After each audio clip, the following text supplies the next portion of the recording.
श्री परमात्मने नमः। श्री विष्णु सहस्रनाम स्तोत्रम् यस्य स्मरणमात्रेण जन्म संसार बन्धनात् विमुच्यते। नमस्तस्मै विष्णवे प्रभविष्णवे। नमः समस्तभूतानां अधिभूताय बुभ्रते अनेकरूपरूपाय विष्णवे प्रभविष्णवे। वैशम्पायनुवाच श्रुत्वा धर्मान् शेषेण पावनानि च सर्वशा युधिष्ठिरः शान्तनवं पुनरेवाभ्यभाषत। युधिष्ठिरुवाच किमेकं दैवतं लोके किं वाप्येकं परायणं स्तुवन्तः कं कमर्चन्ता प्राप्नुर्युर्मानवा शुभम्। को धर्मा सर्वधर्माणां भवतः परमो मतः किं जपन्मुच्यते जन्तुर्जन्म संसारबन्धनात्। भीष्मुवाच जगत्प्रभुं देवदेवमनन्तं पुरुषोत्तमं स्तुवन्नाम सहस्रेण पुरुषा सततोत्थितः। तमेव चार्चयं नित्यं भक्त्या पुरुषमव्ययं ध्यायन् स्तुवन्ना नमस्यश्च यजमानस्तमेव च। अनादिनिधनं विष्णुं सर्वलोकमहेश्वरं लोकाध्यक्षं स्तुवन्नित्यं सर्वदुःखादिगो भवेत्। ब्रह्मण्यं सर्वधर्मज्ञं लोकानां कीर्तिवर्धनं लोकनाथं महद्भूतं सर्वभूतभवोद्भवम्। एष मे सर्वधर्माणां धर्मोऽधिकतमो मतः यद्भक्त्या पुण्डरीकाक्षं स्तवैरर्चिन्नरः सदः। परमं यो महत्तेजा परमं यो महत्तपः परमं यो महद्ब्रह्म परमं या परायणं। पवित्राणां पवित्रं यो मङ्गलानां च मङ्गलं दैवतं देवतानां च भूतानां यो व्ययापिता। यतः सर्वाणि भूतानि भवन्त्यादियुगागमे यस्मिंश्च प्रलयं यान्ति पुनरेव युगक्षये। तस्य लोकप्रधानस्य जगन्नाथस्य भूपते विष्णुर्नाम सहस्रं मे शृणुपापभयापहं। यानि नामानि गौणानि विख्यातानि महात्मनः ऋषिभिः परिगीतानि तानि वक्ष्यामि भूतये। ॐ विषमं विष्णुर्वषट्कारो भूतभप्रभवप्रभु भूतकृतभूतभृतभावो भूतात्मा भूतभावनः भूतात्मा परमात्मा च मुक्तानां परमा गतिः। अव्ययः पुरुषः साक्षी क्षेत्रज्ञोऽक्षर एव च योगो योगविदां नेता प्रधानपुरुषेश्वरः। नारसिंहवपुः श्रीमान् केशवा पुरुषोत्तमः सर्वा सर्वशिवस्थाणुर्भूतादिर्निधिरव्ययः। शम्भवो भावनो भर्ता प्रभवा प्रभुरीश्वरः स्वयंभू शम्भुरादित्यः पुष्कराक्षो महाश्वनः। अनादिनिधनो धाता विधाता धातुरुत्तमः अप्रमेयो हृषीकेशा पद्मनाभो मरप्रभुः विश्वकर्मा मनुस्त्वष्टा स्थविष्ठा स्थविरोद्रवः। आग्राह्या शाश्वतः कृष्णो लोहिताक्षा प्रदर्थनः प्रभूतस्त्रिकुबधाम पवित्रं मङ्गलं परम्। ईशाना प्राणदः प्राणो ज्येष्ठा श्रेष्ठा प्रजापतिः हिरण्यगर्भो भूगर्भो माधवो मधुसूदनः ईश्वरो विक्रमी धन्वी मेधावी विक्रमाक्रमः। अनुत्तमो दुराधर्षः कृतज्ञः कृतिरात्मवान् सुरेशः शरणं शर्म विश्वरेतः प्रजाभवः। अह संवत्सरो व्यालः प्रत्यया सर्वदर्शनः अजः सर्वेश्वरः सिद्धिः सर्वाधिरच्युतः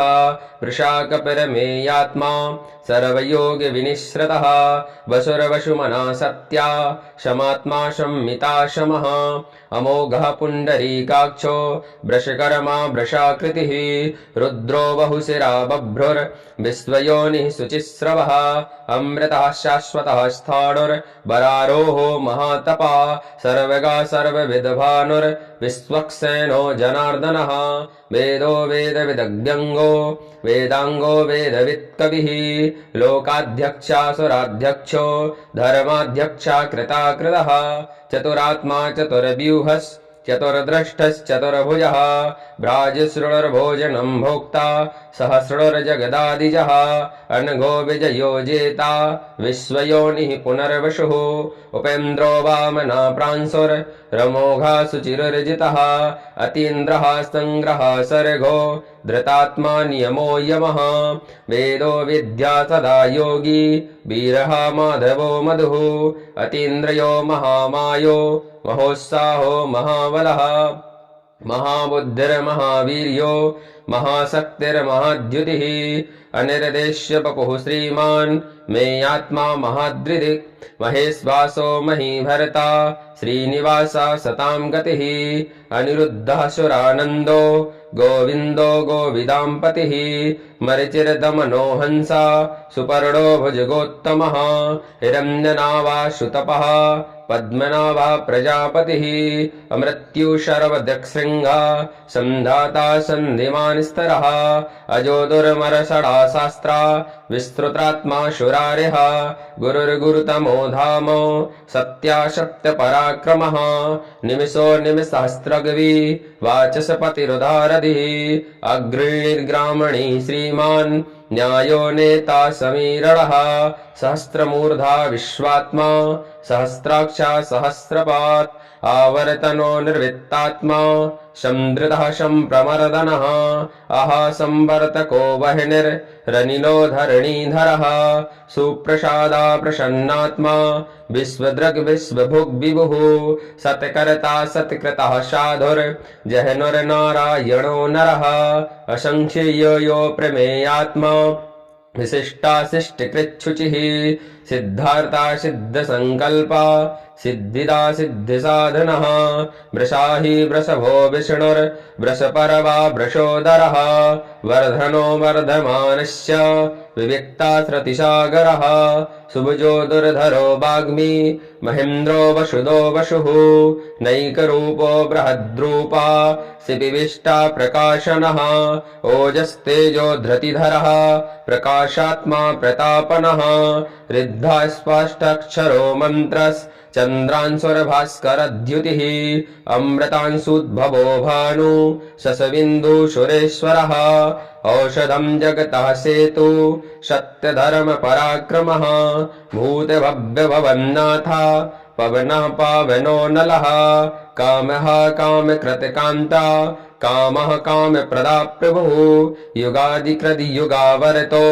नैकमायो महाशनः अदृश्यो व्यक्तरूपश्च सहस्रजतनन्दजित् इष्टो विशिष्टा शिष्ठेष्ठा शिखण्डी नहुषो वृषः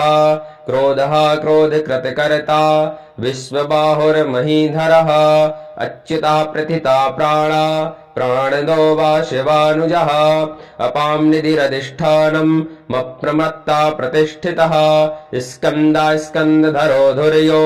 वरदो वायुवाहिना वासुदेवो बृहद्भानुर्रादिदेवा पुरन्दरः तारणस्तारा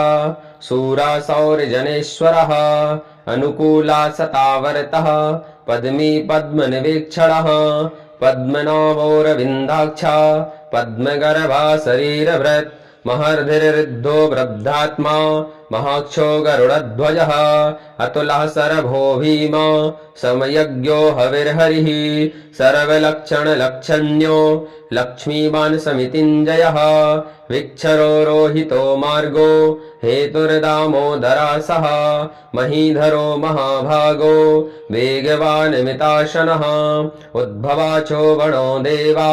श्रीगर्भा परमेश्वरः करणं कारिणं कर्ता विकर्ता गहनो गुहा व्यवसायो विवस्थाना संस्थानास्थानदुध्रुवः परर्धिर्परमस्पृष्टस्तुष्टा पुष्टा सुवेक्षणः रामो विरामो विरजो मार्गो नेयो नयो नयः वीरः शक्तिमतां श्रेष्ठो धर्मो धर्मविदुत्तमः वैकुण्ठा पुरुषः प्राणा प्राणदा प्रणवापृतुः हिरण्यगर्भा शत्रुघ्नो व्याप्तो वायुरदोक्षजः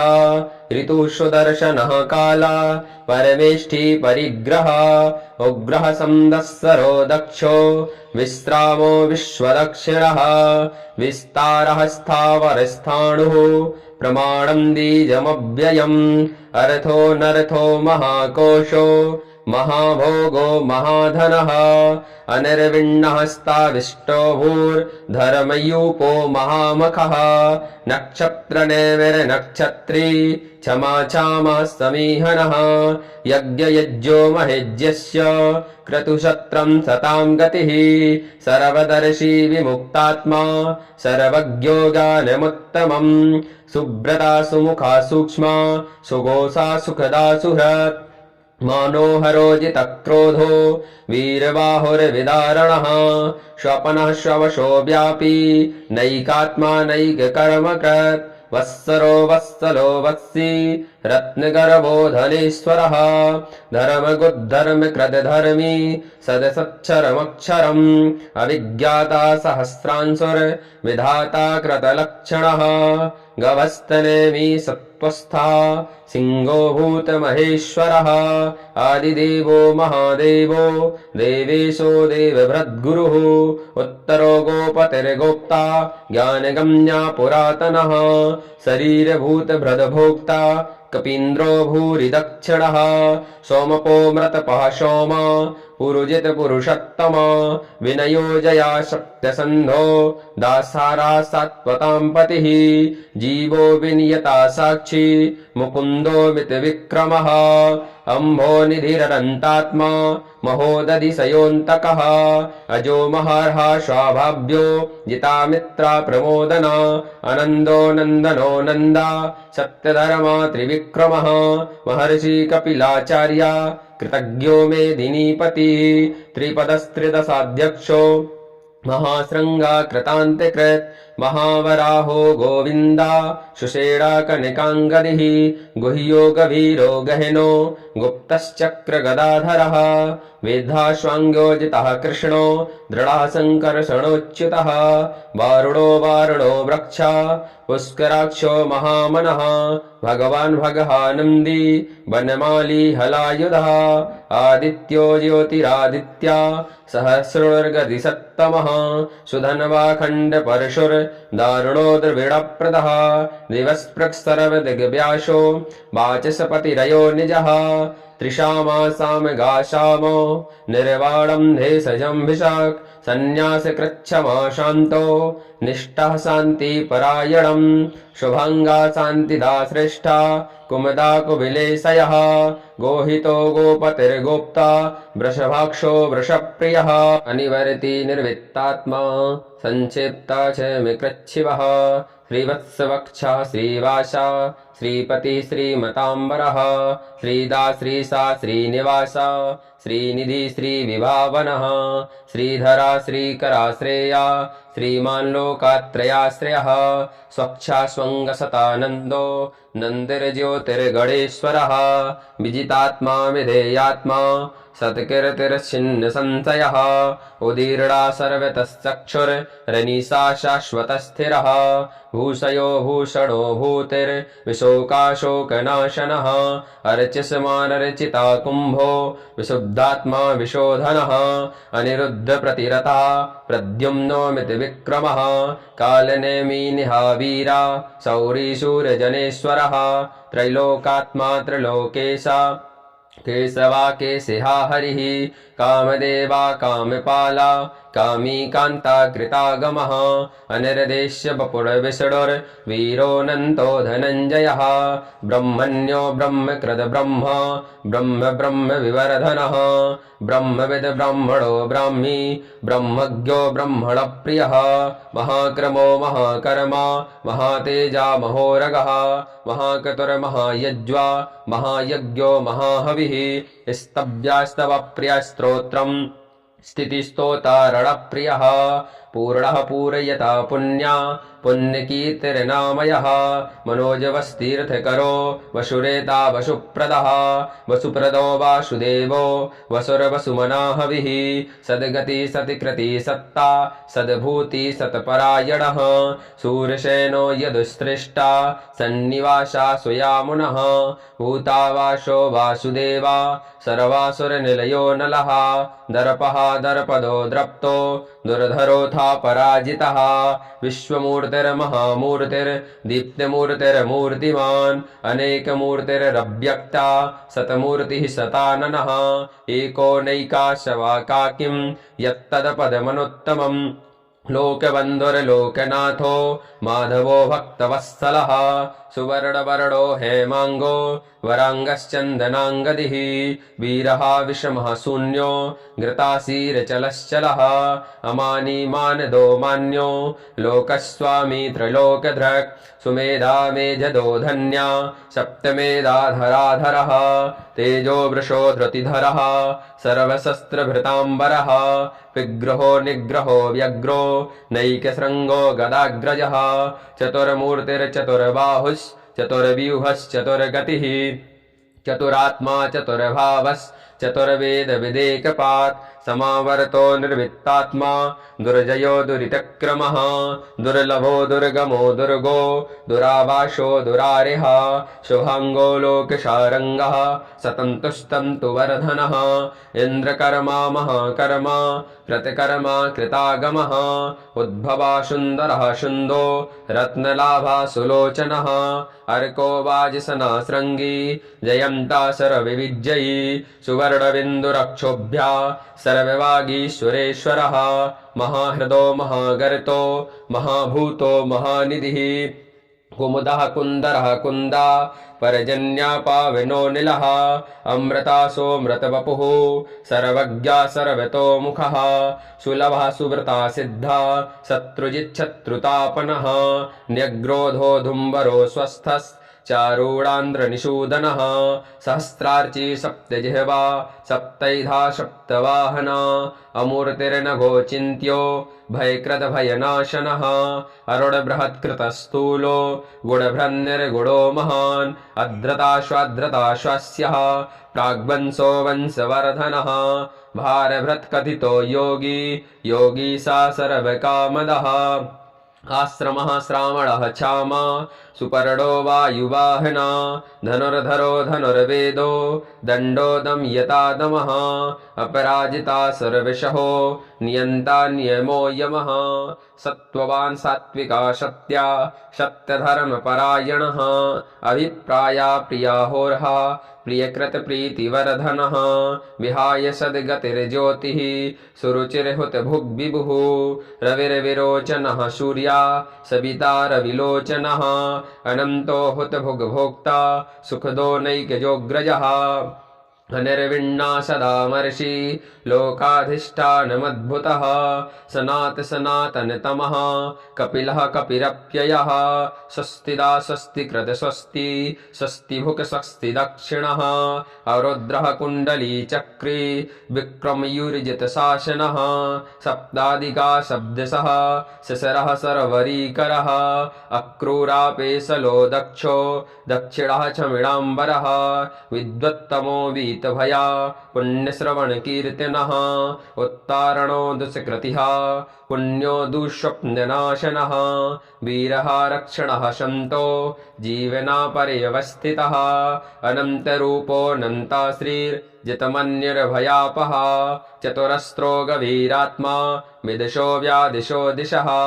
अनादिर्भूर्भुवो लक्ष्मी सुवीरो रुचिराङ्गदः जन्नो जन्म जन्मादिर्भीमो भीमपराक्रमः आधारनलयो धाता पुष्पः सा प्रजागरः ऊर्ध्वगा सत्पथाचारा प्राणदा प्रणवापणः प्रमाणं प्राणनिलया प्राणभृत प्राणजीवनः तत्त्वं तत्त्वविदेकात्मा जन्ममृत्युर्जरारिगा भूर्भुवस्वस्तरुस्तारः सविता पितामहः यज्ञो यज्ञपतिर्यज्वा यज्ञाङ्गो यज्ञवाहना यज्ञभृत यज्ञकृत यज्ञी यज्ञभुग यज्ञसाधनः यज्ञान्तिकृत यज्ञगुह्यो यन्नमन्नादयेव च आत्मयोनि स्वयं जातो वैखानासामगायनः देविकी नन्दनः सृष्टा क्षितिसा पापनाशना शङ्खभ्रन्दकी चक्रे सारङ्घन्वा गदाधरः रथाङ्गपाणिरक्षुभ्या सर्वप्रहरणायुधः ॐ परमात्मने नमः।